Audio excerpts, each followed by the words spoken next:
हाय दोस्तों, आज की कहानी है रीना अपने पति से क्यों नहीं संतुष्ट होती थी। कहानी अगर पसंद आए तो वीडियो को लाइक और सब्सक्राइब जरूर करना।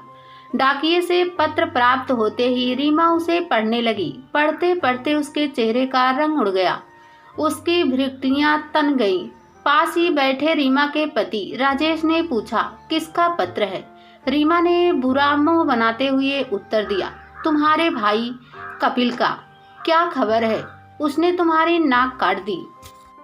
मेरी नाक काट दी? हाँ, क्या मतलब? मतलब यह कि तुम्हारे भाई ने एक मॉडल की नई कार खरीद ली है और उसने तुम्हें पचमट्ठी चलने का निमंत्रण दिया है। तो इसमें मेरी नाक कैसे कट गई? तो क्या बढ़ गई? रीमा झुंझलाहट भरे सुर में कहा। राजेश ने शांत सुर में उत्तर दिया, इसमें क्या शक है? घर में अब 2 कारें हो गई है, तुम्हारी खटारा पुरानी और कपिल की चमचमाती नई कार। रीमा ने व्यंग्यात्मक सुर में कहा। राजेश ने पहले की तरह ही शांत स्वर में उत्तर दिया, बिल्कुल। दोनों जब साथ साथ दौड़ेंगी तब लोग देखते रह जाएंगे, तब भी तुम्हारी नाक नहीं कटेगी? रीमा ने खीज भरे स्वर में पूछा। क्यों कटेगी? राजेश ने मासूमियत से कहा। दोनों है तो एक ही घर की। रीमा ने पत्र मेज पर फेंकते हुए रोष भरे सुर में कहा, तुम्हारी बुद्धि को हो क्या गया है? रीमा के प्रश्न का उत्तर देने के बजाय राजेश अपने भाई का पत्र पढ़ने लगा। पढ़ते पढ़ते उसके चेहरे पर मुस्कुराहट खिल उठी। उधर रीमा की पेशानी पर पल पड़ गए। पत्र पूरा पढ़ने के बाद राजेश चहका, कपिल ने बहुत अच्छा प्रोग्राम बनाया है। बुआ जी के यहाँ का विवाह निपटते ही दूल्हा दुल्हन के साथ सभी पचमट्ठी चलेंगे, मजा आ जाएगा। इन दिनों पचमट्ठी का सवाब निराला ही रहता है। 2 कारों में नहीं बने तो एक जीप और। रीमा ने बात काटते हुए खिन्न सुर में कहा, और मैं पचडंडी नहीं जाऊंगी, तुम भले ही जाना। तुम क्यों नहीं जाओगी? राजेश ने कुतूहल से पूछा। सब कुछ जानते हुए भी फजूल में पूछकर मेरा खून मत जलाओ, रीमा ने रूखे सुर में उत्तर दिया। राजेश ने मुस्कुराते हुए कहा, तुम अपना खून मत जलाओ, उसे बढ़ाओ। चमचमाती कार में बैठकर पचमट्ठी में घूमोगी तो खून बढ़ जाएगा। मेरा खून ऐसा नहीं बढ़ेगा तो फिर कैसा बढ़ेगा? अपनी खून की नए मॉडल की कार में बैठने पर ही मेरा खून। वह कार क्या हमारी नहीं है? राजेश ने बात काटते हुए पूछा। रीना ने खिन्न सुर में उत्तर दिया, तो तुम बढ़ाओ अपना खून। हाँ, मैं तो बढ़ाऊंगा। इस तरह की नोकझोंक रीमा एवं राजेश में आए दिन होने लगी। रीमा नाक के प्रश्न का हवाला देती हुई आग्रह करने लगी, अपनी खटारा कार बेच दो और कपिल की तरह चमचमाती नई कार ले लो। राजेश अपनी आर्थिक स्थिति का रोना रोते हुए कहने लगा, कहाँ से ले लूं? तुम्हें पता है ना, यह पुरानी कार ही हमने कितनी कठिनाई से ली थी। सब पता है, मगर अब कुछ भी करके नहले पर दहला मार ही दो। कपिल की नाक काटे बिना मुझे चैन नहीं मिलेगा। उसकी ऊपर की आमदनी है, वह रोज रोज नई नई चीजें ले सकता है। फिलहाल हम उसकी बराबरी नहीं कर सकते। बाद में देखेंगे, बाद की बाद में देखेंगे। अभी तो उनकी नाक काटो। यह मुझसे नहीं होगा तो मैं बुआ जी के यहाँ शादी में भी नहीं जाऊंगी। पचमट्ठी भले ही मत जाना, बुआ जी के यहाँ शादी में जाने में क्या हर्ज है? किस नाक से जाऊं? इसी नाक से जाओ। कहा तो कि यह तो कट गई, कपिल ने काट दी। यह तुम्हारी फजूल की बात है। मन को इस तरह छोटा मत करो। कपिल कोई गैर नहीं है, तुम्हारा सगा देवर है। देवर है इसलिए तो नाक कटी, दूसरा कोई नई कार खरीदता तो ना कटती। तुम्हारी नाक भी सच में अजीब ही है, जब देखो तब कट जाती है। राजेश ने बुरा सा मुंह बनाते हुए कहा। बुआ जी की बिटिया के विवाह की तिथि जो जो नजदीक आने लगी त्यों तो नई कार के लिए रीमा का आग्रह बढ़ने लगा। वह राजेश को सचेत करने लगी, देखो मैं नई कार के बिना सच में नहीं जाऊंगी बुआ जी के यहाँ। मेरी बात को हंसी मत समझना। ऐसी चेतावनी पर राजेश का पारा चढ़ जाता। वह झल्लाकर कहता, नई कार को तुमने बच्चों का खेल समझा है क्या? पूरी रकम गांठ में होने पर भी कार हाथों हाथ थोड़े ही मिलती है। पता है मुझे, बस फिर फजूल की जिद मत करो। अपनी नाक रखने के लिए जिद तो करूंगी, मगर जरा सोचो तो यह जिद कैसे पूरी होगी। सोच समझकर बोला करो, बच्चों की तरह नहीं। यह बच्चों जैसी बात है, और नहीं तो क्या है। कपिल ने नई कार ले ली तो तुम भी नई कार के सपने देखने लगी।